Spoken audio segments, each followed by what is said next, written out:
చాలామంది నన్ను ఒక క్వశ్చన్ అడుగుతున్నారు. సార్ 2026లో డేటా ఇంజినీర్ అవ్వాలంటే ఎక్కడి నుండి స్టార్ట్ చేయాలి? నా ఆన్సర్ చాలా సింపుల్. టూల్స్‌ని చేజ్ చేయకండి. ఫండమెంటల్స్‌ని మాత్రం మాస్టర్ చేయండి. ఎందుకంటే మార్కెట్‌లో ప్రతి 2-3 మంత్స్‌కి కొత్త టూల్ వస్తుంది. కొత్త ఫ్రేమ్‌వర్క్ వస్తుంది. ఏఐ టూల్స్ కూడా ఎవ్రీ వీక్ వస్తున్నాయి. కానీ కంపెనీస్‌కి మిమ్మల్ని ఎన్ని టూల్స్ వచ్చాయి అని హైర్ చేయవు. బిజినెస్ ప్రాబ్లమ్స్ సాల్వ్ చేయగలరా అని హైర్ చేస్తాయి. సో నా రోడ్ మ్యాప్ అడిగితే it is in 5 steps. Step 1 fundamentals. ముందు సీక్వెల్, పైథాన్ మీద స్ట్రాంగ్ గ్రిప్ పెంచుకోండి. సీక్వెల్ని లాంగ్వేజ్ ఆఫ్ డేటా అంటారు, పైథాన్ని లాంగ్వేజ్ ఆఫ్ ఆటోమేషన్ అంటాను. ఈ రెండు స్ట్రాంగ్గా ఉంటే డేటా ఇంజనీరింగ్లో జర్నీలో హాఫ్ బ్యాటిల్ గెలిచినట్టే మీరు. Step 2 understand the data. Next టూల్స్కి వెళ్లకుండా డేటా ఎలా వర్క్ అవుతుందో అర్థం చేసుకోండి. డేటాబేసెస్ ఏంటి, డేటా మోడలింగ్ అంటే ఏంటి, ఓఎల్టీపీ ఓఎల్ఏపీ డిఫరెన్సెస్ అంటే ఏంటి, ఈటీఎల్ ఈఎల్టీ పైప్లైన్స్ ఎలా వర్క్ చేస్తాయి, ఈ కాన్సెప్ట్స్ క్లియర్గా ఉంటే ఫ్యూచర్లో ఏ టూల్ నేర్చుకోవడం అయినా ఈజీ అయిపోతుంది. Step 3 cloud. ఏ క్లౌడ్ అయినా తీసుకోండి, ఎజూర్ అయినా అవ్వచ్చు, ఏడబ్ల్యూఎస్ అయినా అవ్వచ్చు, గూగుల్ క్లౌడ్ అవ్వచ్చు, ఏదో ఒకటి చూస్ చేసుకుని డీప్గా నేర్చుకోండి. ఒక క్లౌడ్ ప్లాట్ఫామ్ కంప్లీట్గా అర్థమయ్యాక వేరే క్లౌడ్కి మూవ్ అవ్వడం పెద్ద కష్టమేం కాదు, చాలా easy. Step 4 modern data engineering. ఇక్కడ మీకు స్పార్క్, డేటాబ్రిక్స్, మైక్రోసాఫ్ట్ ఫ్యాబ్రిక్ ఇలాంటి టెక్నాలజీస్ వస్తాయి. లార్జ్ స్కేల్ డేటాని ప్రాసెస్ చేయడం, స్కేలబుల్ పైప్లైన్స్ బిల్డ్ చేయడం, లేక్ హౌస్ ఆర్కిటెక్చర్ డిజైన్ చేయడం, ఇవి ప్రజెంట్ ఇండస్ట్రీలో ఆల్మోస్ట్ స్టాండర్డ్ స్కిల్స్ అయిపోయాయి. సో ఇవన్నీ చేయాలంటే ఈ tools compulsory. Step 5 AI, artificial intelligence. ఇది 2026లో బిగ్గెస్ట్ గేమ్ చేంజర్ అని చెప్తాను నేను.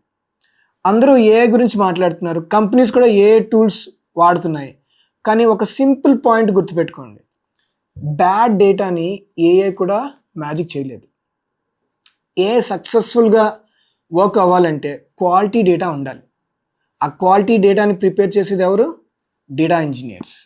కాబట్టి basics of large language models, RAG, vector databases, AI applications డేటాని ఎలా యూజ్ చేస్తాయో తెలుసుకోండి. ఇవన్నీ మినిమం లెవెల్లోనైనా తెలుసుకోండి. మిషన్ లెర్నింగ్లో మీరు ఎక్కువ నేర్చుకోవాల్సిన లేదు, ఇక్కడ బేసిక్స్ మాత్రం తెలుసుకోండి. ఏఐకి డేటా ఎలా ప్రిపేర్ చేయాలో మాత్రం తెలియాలి. Final step projects. ఇది చాలామంది స్కిప్ చేస్తారు, కానీ ఇదే ఇంపార్టెంట్. వీడియోస్ చూడడం వల్ల నాలెడ్జ్ వస్తుంది, కానీ you will not be job ready. Projects build చేయడం వల్లే జాబ్ వస్తుంది. ఒక end to end data pipeline తీసుకుని దాన్ని మీరు క్లౌడ్లో డిప్లాయ్ చేయండి, గిట్హబ్లో అప్లోడ్ చేయండి, ఆర్కిటెక్చర్ ఎక్స్ప్లెయిన్ చేయండి, బిజినెస్ ప్రాబ్లం ఏంటి, దాన్ని ఎలా సాల్వ్ చేస్తారో చెప్పగలగాలి మీరు ఇంటర్వ్యూలో ఇదే డిఫరెన్స్ క్రియేట్ చేస్తుంది మీకు. నేను స్టూడెంట్స్కి ఎప్పుడూ ఒక అబ్జర్వేషన్ చెప్తాను. కొన్ని సంవత్సరాల క్రితం ఈ టూల్ వచ్చా అని అడిగేవాళ్ళు ఇంటర్వ్యూస్లో. ఇప్పుడు బిజినెస్ ప్రాబ్లం నువ్వు సాల్వ్ చేయగలవా అని అడుగుతున్నారు.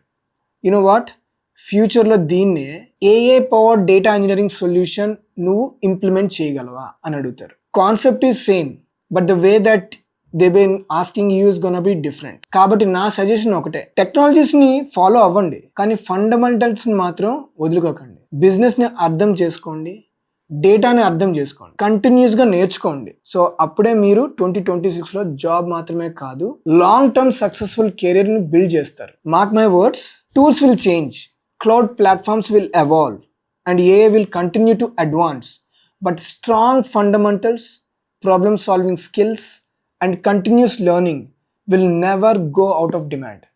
Invest in those and the opportunities will follow. Data engineering related videos కోసం మా ఛానల్ని సబ్స్క్రైబ్ చేసుకోండి, మీ ఫ్రెండ్స్కి షేర్ చేయండి. This is Ravi signing off.